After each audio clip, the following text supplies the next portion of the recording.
Это агитация и пропаганда. Нас не интересуют голые факты, нас интересуют причины и следствия. Правда всегда одна. Здравствуйте. Танку, запарковавшемуся в ростовском цирке, не суждено было вломиться в российскую историю, как это сделал танк в Чкаловском тоннеле в 91-м или танки на Калининском мосту в 93-м. Стремительный марш-бросок на Москву стремительно рассосался, породив гигантское количество комментариев, слухов, версий, полноценных теорий. Был ли мятеж репетицией революции или, наоборот, прививкой от революции? Причастны ли к нему симпатизанты внутри власти или иностранные центры принятия решений? Все это теперь относится к сослагательному наклонению. В мокром остатке погибшие люди, подбитая военная техника, перекопанные дороги, содранный асфальт, послевкусие паники вперемешку с нарочитой показной уверенностью. Консолидация всего российского общества сыграли в эти дни решающую роль. Эта поддержка позволила нам вместе преодолеть сложнейшие испытания для нашей Родины. То, что не убивает систему, делает ее сильнее.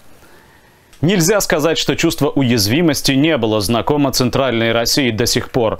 Даже к беспилотникам, долетающим до Москвы, как-то привыкли. Но вот ощущение, что бездна, в которую до сих пор аккуратно все мы заглядывали через телевизор или телеграм, способна выйти из-под контроля и проникнуть в каждый дом, в каждую квартиру от Ростова и Воронежа с Липецком до самых до окраин, это ощущение было все-таки новым. Украина оказалась ближе, чем многие себе представляли. У Брэдбери в Фаренгейте есть пророческий образ. Человек следит за онлайн-трансляцией охоты на самого себя. Ясно, что случившийся не последний эпизод увлекательного сериала, в котором нам повезло быть не только зрителями, но и действующими лицами. Однако сейчас, во время короткой передышки, еще есть возможность задуматься о том, что произошло и что из этого следует. Как вы это объясните? Власть начала создавать частные военные компании под компанию сирийскую, чтобы не проиграть конкуренцию с другими парамилитарными структурами – турецкими, саудовскими, американскими. Опыт показался очень удачным, в случае чего государство сохраняет лицо, потери не обременяют, приобретения же наоборот распаляют воображение и аппетит. Есть и еще любопытный нюанс. В стране, где разрушено производство, а самыми распространенными профессиями являются кассир и дальнобойщик, частные охранные предприятия, а что такое ЧВК, как неусовершенствованный ЧОП, удобный социальный буфер, кровоотсос, избавляющий систему от наиболее буйных, агрессивных и отчаянных мужчин. Тех, кто в случае чего может и не стерпеть. Спартанцы! Каково ваше ремесло?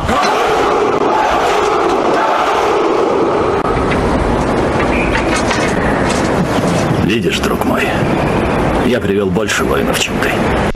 Как бы то ни было, география ширилась. Если Сбербанку, ВТБ, Русалу, Лукойлу или Росатому было велено конкурировать с западным капиталом, почему бы российской ЧВК не помериться мужским достоинством с хваленными заграничными Рэмбо? В Ливии, Центральной Африке или где-нибудь еще? Еще раз подчеркну смысл существования ЧВК. ЧВК позволяет не только зарабатывать космические деньги посредникам, но и снимать ответственность с государства. Таким образом, без государственной санкции, без государственной помощи, финансирования, поставок оружия, никакие ЧВК ни в одной стране не появляются. Времена флибустьеров и конкистадоров давно закончились. ЧВК без государства – это мексиканские или колумбийские картели, мафия, сомалийские пираты, но не больше. Участие же государства дает ЧВК, помимо прочего, благородную цель, мотивацию, идеологию, крышу. Важно лишь не забывать, что само буржуазное государство – это инструмент в руках крупного капитала. Таким образом, наемнический капитал – это инструмент второго порядка, инструмент в подчинении инструмента. Отсюда уличная реклама, фильмы, героизирующие ЧВК, законы, защищающие честь и достоинство сотрудников частных армий, даже при отсутствии главного закона, выводящего их из серой зоны. Впрочем, как мы в очередной раз убедились в последние дни, закон в эпоху империализма всего лишь воля правящего класса, класса капиталистов. Закон не абстрактная добродетель на защите общества. Закон будет выворачиваться как угодно, в любую сторону, чтобы обеспечить интересы больших денег. Юридические нормы – это не заповеди Христовы и не скрижали Моисеевы. Юридические нормы пишут люди. Люди пишут юридические нормы для того, чтобы они защищали правопорядок и стабильность в стране. И если в каких-то исключительных, критических случаях получается так, что юридические нормы перестают выполнять свою функцию защиты правопорядка и стабильности, а выполняют функцию уже обратную, то они идут лесом, эти юридические нормы. Впрочем, вернемся к последним событиям. Стоит заметить, они начисто вымыли из повестки разговор об украинском контрнаступлении или последствиях уничтожения Каховской ГЭС. Приближающийся саммит НАТО, беспрецедентное сосредоточение сил НАТО вдоль восточной границы Альянса тоже мало кого беспокоит сейчас. Есть дела поважнее. То, что власти обозначили словом «мятеж», вызревало не один месяц. Если это нарыв, то нарыв выращивался заботливо. Придворные журналисты пели дифирамбы и Вагнеру, и лично Пригожину. Люди Пригожина были допущены в Кремль и в кремлевский телеэфир. Сам Пригожин оказался единственной фигурой, которая, в отличие от официальных лиц, не отмалчивалась, а щедро комментировала любые новости. Когда же конфликт с Министерством обороны перестал быть тайной, Пригожин не один месяц, ни день, ни неделю, ни один месяц публично крыл самыми последними словами высшее руководство армии. И это сходило с рук, это не вызывало вообще никакой реакции сверху. Уголовные и административные дела за дискредитацию заводились на мелкую рыбешку. Работало известно из истории Максима: друзьям все, врагам закон. Конечно, мы понимаем, российский капитал, российский империализм не то чтобы борется с западным империализмом, он конкурирует с ним, он мечтает переплюнуть его хотя бы в чем-то. И все же представьте себе, чтобы в разгар иракской кампании начальник ЧВК Blackwater крыл бы матом главу Пентагона Дональда Рамсфелда. Мысли о том, в какой степени жизнеспособна, дееспособна вся государственная вертикаль, и ранее закрадывались у многих. Выходные дали наглядный ответ. Получилось что-то вроде рентгена, на мгновение показавшего, каково истинное состояние опорно-двигательной системы российского капитализма. Бунт Пригожина начался в пятницу вечером с очередного ролика.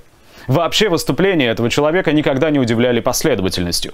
Призывы к массовой мобилизации и переводу хозяйства на военные рельсы для скорейшей победы над Киевом и НАТО соседствовали с рассуждениями о том, что спецоперация – блудняк в интересах олигархов и силовиков, а Украина не собиралась наносить удар первой.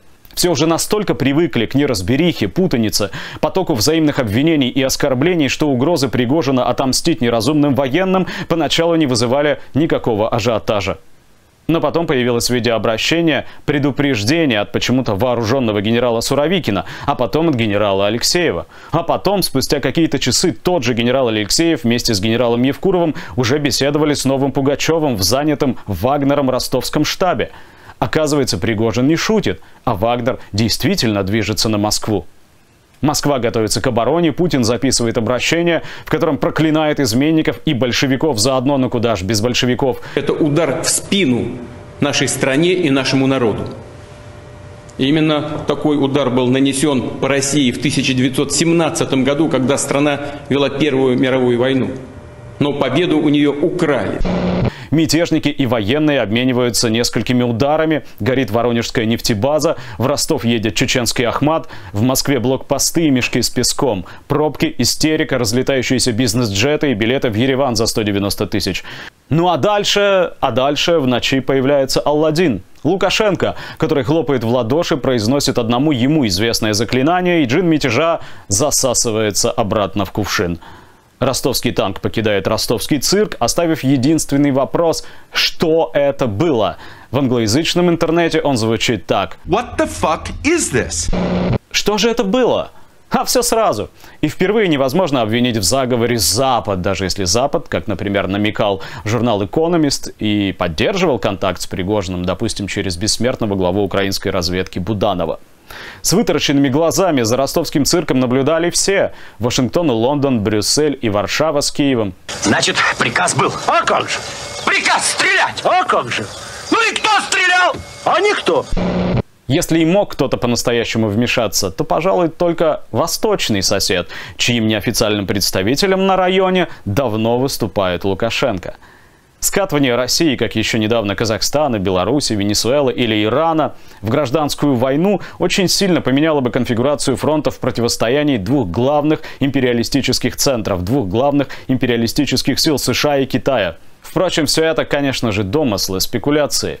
Главные причины наблюдаемого нами явления находятся внутри, а не снаружи. ЧВК – плоть от плоти системы, ее порождение. Система обеспечила неприкосновенностью артиллерией, авиацией, силами ПВО, пропуском в тюрьмы и правом надзаконной вербовки там, земельными наделами для кладбищ, неограниченными финансовыми ресурсами, в конце концов, горюче-смазочными материалами. Получается, главный герой этих выходных не Пригожин, а тот самый вырвавшийся наружу джин внутренних противоречий, которого уже невозможно закупорить в Беларуси. Это означает, что джин этот еще напомнит о себе и не раз, материализовавшись в ком-то и чем-то другом. Противоречия нельзя арестовать, на противоречия не заводятся уголовные дела. И надо сказать, что в определенной степени противоречия прогрессивны. Мятеж подобен внезапно выскочившему герпесу.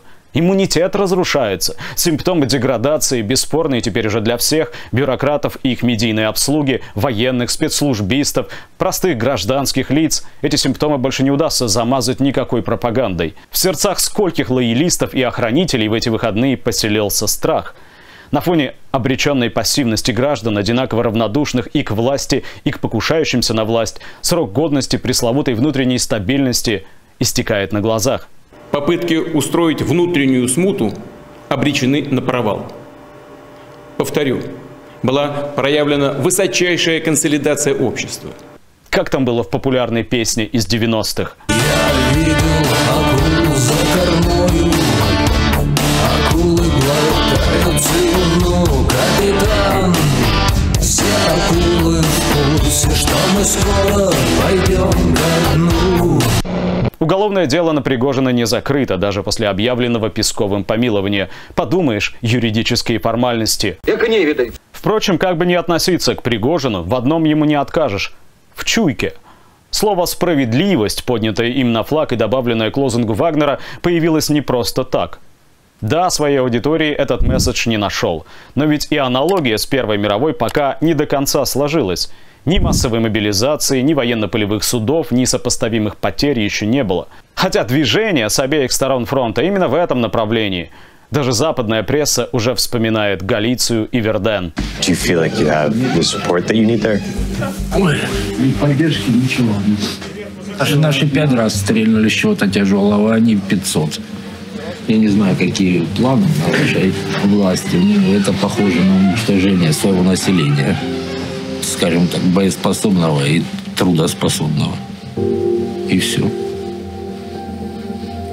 Самое же неприятное состоит в том, что, заглянув в будущее, мы явственно увидели в нем и министра Сухомлинова, и генерала Алексеева, и генерала Корнилова, и начальника охранки Зубатова, и Керенского, и Николая Романова. Мы не обнаружили там только одного человека. Человека, способного в критический момент истории выкрикнуть: Есть такая партия! Ленин. Где? Какая партия, позвольте вас спросить? Это партия большевиков! Прекратить! Это была агитация и пропаганда. Через какое-то время обязательно увидимся. Мир вашему дому.